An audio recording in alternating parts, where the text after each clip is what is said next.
Hi there, welcome back to Apatros Review. In this episode, Rollerball, the 2002 remake from John McTiernan. Yeah, it's the last film so far. Hi there, welcome back to Apatros Review, your guide to the wild world of science fiction action horror cinema. Me, your host, Milo Sipko. Excuse the background noise, I'm doing this in the Greenfield Park Shopping Centre, in Fairfield, of course, in my home suburb. Yeah, my local shopping mall. Now, this film, it was made in 2001, but was released in the US on the 8th of February 2002, in Australia on the 7th of March 2002, 2 weeks before my 17th birthday, on the 13th of March 2002 in France, in Peru on my birthday in 2002, on the 21st March, and in the UK in the 28th of June 2002. This was a co-production between the US, Germany, and Japan. Now the disc comes from the Columbia TriStar, as you can see. Now practically all the DVDs out there are the UNCUT version. The American theatrical cut was PG-13. I was missing a few bits. I'll explain that later. And this Australian disc is actually it's encoded for Region 2, so you can play in Europe as well. And it has an audio commentary and a Rollerball U-book thing. I'll explain that later, as well as a music video by Rob Zombie as an Easter egg. Now, in the annals of the worst remakes of all time, this misguided 2002 attempt to recreate the somewhat controversial 1975 dystopian science fiction product actioner where James Caan played a champion player in a totalitarian death sport designed to pacify the masses through sporting violence, only for he to get second thoughts about his purpose, leading to a deadly retirement game designed by the sport's masters taken down, will always reserve a place in this dubious list. In fact, I would argue that Rollerball 2002 is one of the 3 worst remakes of all time. One of the 3 worst. Alongside Gus Van Sant's ridiculous shot-for-shot in-color remake of Psycho, and the pathetic feminist update of Black Christmas 2019 that cemented the left-wing reputation of the mid-tier horror studio Blumhouse. The original film was pretty controversial among science fiction action fans due to differing tastes about the film's storyline and message, but at least everyone agrees on the worthlessness of this pathetic remake. Christopher Klein, the poor man's Keanu Reeves, legend has it that Reeves was originally offered the leading role here but turned it down, making Klein's casting somewhat ironic, plays Jonathan Cross, an extreme sports enthusiast who signs on in the year 2005 to travel to the former Soviet bloc wastelands to try his luck in Rollerball, an extreme sport that has hit huge fans of one region and is beginning to grow in stature, even though there are only 4 teams currently playing. The rules for the Rollerball in this remake are confusing but simple. A team must make 2 laps around the small arena, the small stadium, with their ball in their possession while the opposition is coming after them the whole time. Then whoever has the ball must go for a small half tunnel at their side arena. Each of the 2 teams has their own tunnel on their sides, and toss the ball into the designated goal hard enough to let off the fireworks inside the goal. That's it for the rules. There are further rules, but those are Russian and confusing. The teams have access to everything from roller skates, body armor, the armadillo back armor is a must, and a motorcycle, whose designated rider must use to help the ball carrier pass the opposition. Or something like that anyway. A few months in, and Jonathan's the sport's top player. He, his friend Marcus Ridley, and his female teammate, the mysterious Aurora, are close-knit. But when a series of deadly accidents begin occurring to random rollerball players, and the trio realize that the sport's owner, the tycoon Alexis Petrovich, has been organizing the accidents to boost the sport's ratings, they catch Alexis' eyes and he begins making plans to take them down, even though Jonathan is his prized player. That is when things turn really deadly.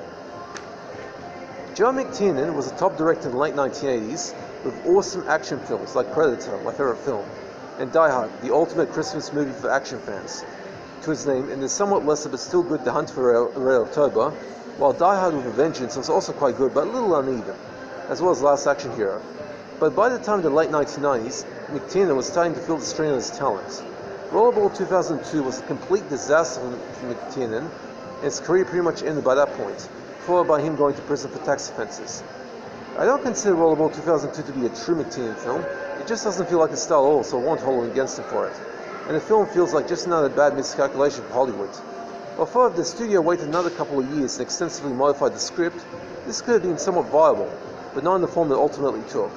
A noisy, muddled as hell, and very incoherently presented package designed for the type of people who love extreme sports but with virtually no appeal to regular people, as well as having some pretty bad mistakes in it.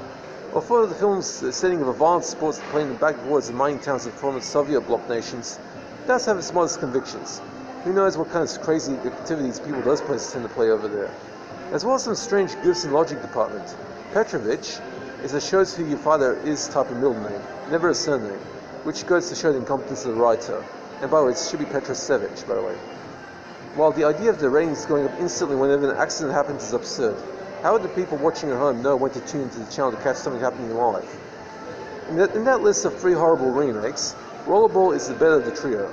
Psycho was pointlessly redundant, and while Black Christmas 2019 was just plain nasty misandry by a feminist director backed by a woke studio, whereas Rollerball was not only a badly written and clumsily handled project, it should have had more intelligence applied to it in order to work. But as it currently is, this is still one of the worst remakes of all time, due to epic miscalculation and a badly written script. Oh, and the decision to shoot a scene in night vision, complete with cartoon sound effects whenever the wire fences are cut, is one of the most bonkers decisions I've ever come across.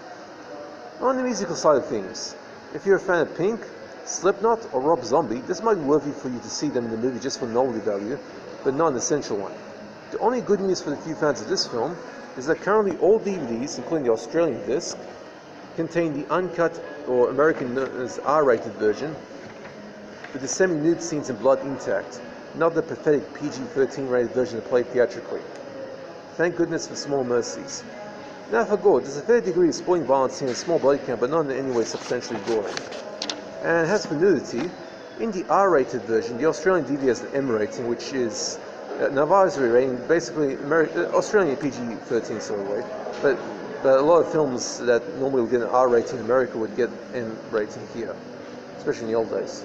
Meaning that anyone under 15 can watch this without any restrictions, or for over 15s the recommended audience. There are plenty of boobs in the team's locker rooms, or for Rebecca Romijn-Stamos appears nude in the locker room love scene with Chris Klein. No sex actually shown, but in Becky Roman's topless in the dark, or for if you boost the contrast on your TV or monitor, you'll get a reasonably clear view of the memories. Not that great, but really something. Now, the 2002 remake of Rollerball is squarely on the D- rung of my grading ladder. Although I do realize my review isn't as scathing as it should be. Don't get me wrong, this is an atrocious film, but only terrible in the sense that the story was geared for the wrong crowd.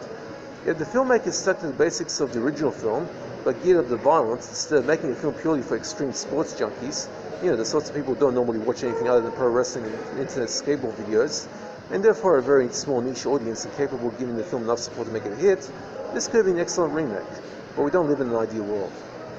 As for the DVD, damn, do I have to review the DVD as well? Okay then.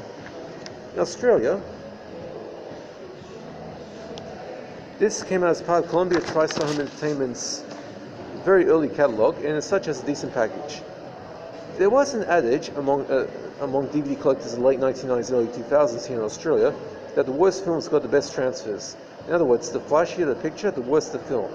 Many classic films got very mediocre prints at the time. Here, the adage holds up true, because the disc was released in 2002. For the print here shows its age when playing the current high-definition TV sets, plenty of post-screen visible, and some background details are not legible. The soundtrack comes in 3 5/1 tracks, English, French, and Spanish, and all sound decent. By the way, the front dialogue in the film is automatically translated by the DVD subtitles, along with 8 subtitled tracks. The supplement consists of an audio commentary featuring our 3 Rollerball heroes, Klein, Becky Roman, Ladies Love, Cool James, which I didn't listen to, but the real meat is in the Rollerball yearbook, essentially a promotional informational package similar to what you would find in the film stories in the real world, with bite-sized info on the players, teams, stadiums, equipment, vehicles, and sport. Not bad for a crap remake. There's also an Easter egg in having Rob Zombie's song for the film Feel So Numb, which is so easy to find. You'll come across it by accident while surfing the supplemental subbing. Just keep scrolling down the special features page and you'll see the Horseman logo up here. That's it. Very easy to find. Trailers round up the supplement. And by the way, in case I didn't make it clear enough, the Australian DVD Rollerball is the uncut version, known as the R-rated cut in America, featuring the nudity and blood that was cut out of the film for the theatrical PG-13 cut. Just so you know. Okay, I hope you enjoyed that. Now, I know there was a little bit of background noise because of the music playing. Doesn't matter, anyway. Now, I do not do requests, but if you want to know of a particular film or collection, just hit me up in the comment section, I'll answer. Also, if you have any questions about DVDs or If you have any certain types of sci-fi, horror, action films you want me to cover, or expect me to cover, just hit me up in the comment section. I'll let you know if there's anything coming for that. Hope you guys are staying safe. Take it easy, relax, and that's it for this review. See ya.